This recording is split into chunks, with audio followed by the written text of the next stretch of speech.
বিরতিতে যাওয়ার আগে যে খবরের দিকে নজর রেখেছি, অভিষেক বন্দ্যোপাধ্যায়ের মা লতা বন্দ্যোপাধ্যায় এবং অভিষেক বন্দ্যোপাধ্যায়ের কোম্পানি লিপস অ্যান্ড বাউন্সকে জোড়া নোটিশ কলকাতা পুরসভার। যে দুটি বিল্ডিং রয়েছে, যে দুটি সম্পত্তি রয়েছে অভিষেক বন্দ্যোপাধ্যায়ের, সেই নির্মাণ অবৈধ 7 দিনের মধ্যে তা ভেঙে ফেলতে হবে, এমনটাই কলকাতা পুরসভার নোটিশ। দুর্গাদাস বন্দ্যোপাধ্যায় মুহূর্তে রয়েছেন আমাদের সঙ্গে ফোন লাইনে। দুর্গাদাস, 7 দিনের মধ্যেই অবৈধ নির্মাণ ভাঙতে হবে এবং কেন ভাঙা হলো না, যদি না হয় সেটাও জানতে চাই, শোকজ করা হবে। সেই জায়গায় দাঁড়িয়ে কলকাতা পুরসভা সুনির্দিষ্টভাবে এই দুই বিল্ডিং নিয়ে কি জানতে চেয়েছে, কি কি বিষয় দেখে অবৈধ নির্মাণ বলা হয়েছে?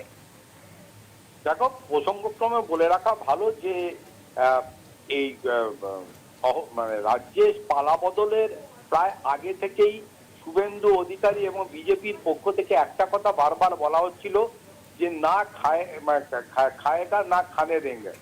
তো এই যে খাবো না খেতেও দেবো না, অর্থাৎ কোনো অনৈতিক কাজকে যে রিয়াক্ট করা হবে না, সেইটারই কিন্তু প্রতিফলন ঘটছে। মুখ্যমন্ত্রী পদে শুভেন্দু অধিকারী যেদিন থেকে আসীন হয়েছেন, সেদিন থেকে একের পর এক তিনি যে নির্দেশ পাঠিয়ে দিচ্ছেন, তার অন্যতম হিসাবে শহর কলকাতায় ছড়িয়ে ছিটিয়ে কোটি কোটি টাকার যে সম্পত্তির হদিশ ইতিমধ্যেই পাওয়া গেছে।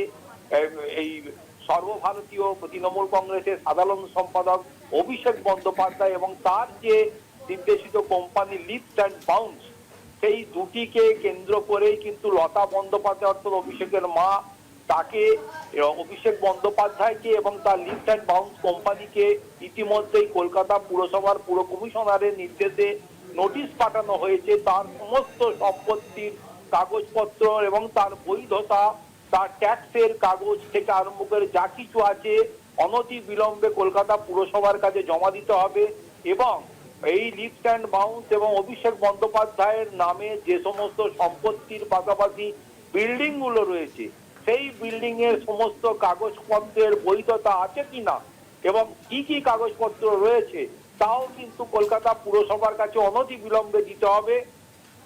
প্রসঙ্গক্রমে এটাও বলে রাখা ভালো যে শুধুমাত্র Abhishek Bandyopadhyay lips and bounce বা লতা বন্দ্যোপাধ্যায় নয়, এই তৃণমূল কংগ্রেসের আশ্রিত একাধিক যে সমস্ত কাউন্সিলর রয়েছে, নেতারা রয়েছে, মন্ত্রীরা রয়েছে, তাদেরও যাদের যাদের এই সম্পত্তির হদিশ পাওয়া গেছে তাদের বৈধতা যাচাই করার জন্য কাগজপত্র চেয়ে পাঠানো হয়েছে।